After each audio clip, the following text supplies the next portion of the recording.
Adik saya di sini. Okey, sekarang ni saya berada di Halap, Penang, nak buka puasa bersama isteri saya dan dua orang anak saya.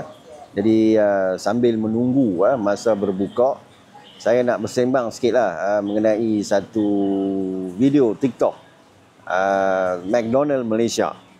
Kenapa saya nak bersembang pasal isu ini? Kerana saya melihat ada seorang ustazah yang bernama Ustazah Asma. Terbaiklah Ustazah Asma. Dalam dunia ni dia tak ada apa yang mustahil lah. Kenapa? Semasa orang kata apa, pencerobohan askar-askar Israel ke atas Palestin, tak saya 2 tahun yang lepas lah. Jadi Ustazah Asma begitu hebatlah dalam TikTok Ustazah menyuruh kita memboikot apa saja jenama-jenama yang ada hubung kait dengan Israel. Tapi hari ini saya melihat Ustazah Asma dengan begitu bergaya menyampaikan orang kata apa, tazkirah di dalam TikTok McDonald. Seperti kita sedia maklum, semasa pencerobohan tentera Israel ke atas Palestin,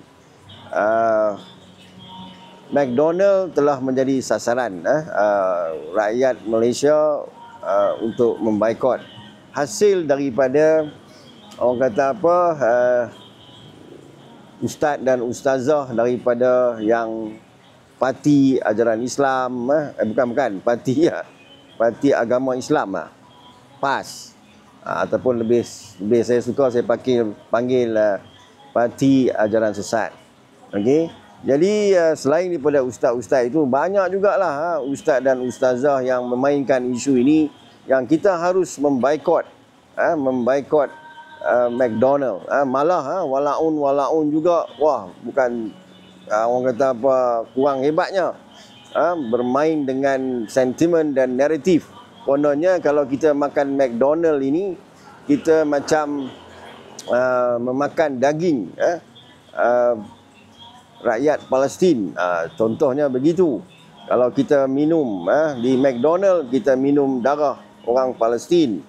Jadi saya melihat, bagi saya lah, apa yang diwar-warkan oleh penceramah-penceramah yang kononnya terpaling Islam ini, akhirnya disebabkan mungkin bayaran yang diberi oleh McDonald kepada ustazah itu membuatkan ustazah terpanggil untuk memberi ceramah. Bagi saya tidak ada halangan kerana saya sendiri tidak memboikot McDonald. Ini untuk makluman tuan-tuan.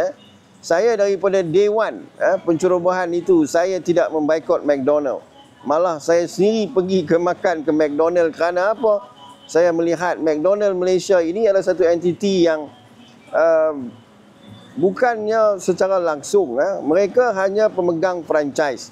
Dan McDonald Malaysia ini, kita melihat mereka mengambil ramai anak-anak Melayu kita, anak-anak Melayu beragama Islam yang bekerja di dalam McDonald. Malah McDonald sendiri juga memberi zakat kepada umat Islam di Malaysia. Dan hasil daripada boikot ini, saya melihat ramai anak-anak Melayu kita kehilangan pekerjaan. Yang kerja dengan McDonald hampir 10 tahun, 12 tahun, diberhentikan kerja, dikurangkan shift mereka. Ini yang saya melihat. Apa faedahnya kita memboikot? Apa faedahnya? Yang last, yang terkesan adalah anak-anak muda kita yang beragama Islam ini, yang bekerja mencari rezeki McDonald, terkesan. Kenapa saya cakap begitu? Semasa kempen memboikot itu, bila saya pergi ke McDonald, tak ada orang, tuan-tuan. Tak ada orang. Saya seorang saja. McDonald di Jitra. Ini saya nak bagi tahu lah. Malah ke semua pekerja-pekerja McDonald di Jitra itu mengenali saya. Dia melihat, wah, Pak Cik ni tak boikot. Kenapa saya nak boikot? Kerana saya melihat tujuan memboikot ini mungkin bagi ustaz ini untuk menunggang isu ini, terutamanya yang bermain TikTok, yang menggunakan media sosial untuk menaikkan rating mereka, mencari follower, semata-mata kononnya hidup Palestin. Ya, kita sedia maklum, kita menyokong perjuangan Palestin. Apa yang dibuat oleh tentera Israel itu, ya, ramai. Bukan takat umat Islam di Malaysia saja. Umat Islam di seluruh dunia, malah isu ini dia ambil kira sebagai isu kemanusiaan. Kita melihat orang non-Muslim, orang Barat di Europe sama-sama turun di jalanan untuk menyuarakan tentangan kepada tentera Israel, kepada kerajaan Israel yang tak habis-habis membantai bumi Palestin. Jadi inilah yang saya melihat adalah satu orang kata apa, nak kata ayat yang mudah adalah menunggang agama untuk populariti. Ini yang saya nampak. Saya melihat ramai di dalam TikTok influencer madani, orang-orang ramai yang orang kata apa, terkesan dengan video McDonald ini, terutamanya apabila melihat Ustazah Asma ini, ya, anda berceramah seperti tidak ada apa yang berlaku. Saya harap dengan adanya video ini, maknanya McDonald sekarang ini anda dihalalkan. Kita boleh pergi McDonald tanpa segan silu. Kerana saya melihat lagi McDonald di mana-mana pun pengunjungnya tidak seperti dulu lagi. Tidak seperti dulu. Ini yang saya melihat. Ada orang Melayu Islam tapi kurang. Ini itu baru cakap McDonald, tak cakap Starbucks lagi. No, saya haraplah Tan Sri Vincent Tan boleh hubungi Ustazah Asma ini untuk buat tazkirah di Starbucks IOI City Mall dekat Putrajaya. Sebab apa kalau takat McDonald saya tak jadi. Saya harap sangatlah Ustazah Asma ini bersifat, orang kata, membetulkan keadaan. Banyak cawangan KFC juga terjejas Ustazah Asma disebabkan membaikot ini. Kita baikot KFC, kita baikot orang Islam kita. Anak-anak yang bekerja, penguruh-penguruh yang bekerja berpuluh tahun. Ramai yang berhenti kerja. Dan tak salah saya hampir 100 lebih cawangan KFC ditutup sementara. Tutup penuh ataupun tutup sementara, saya kurang pastilah. Tapi apa yang saya dapat maklumat, ditutup sementara.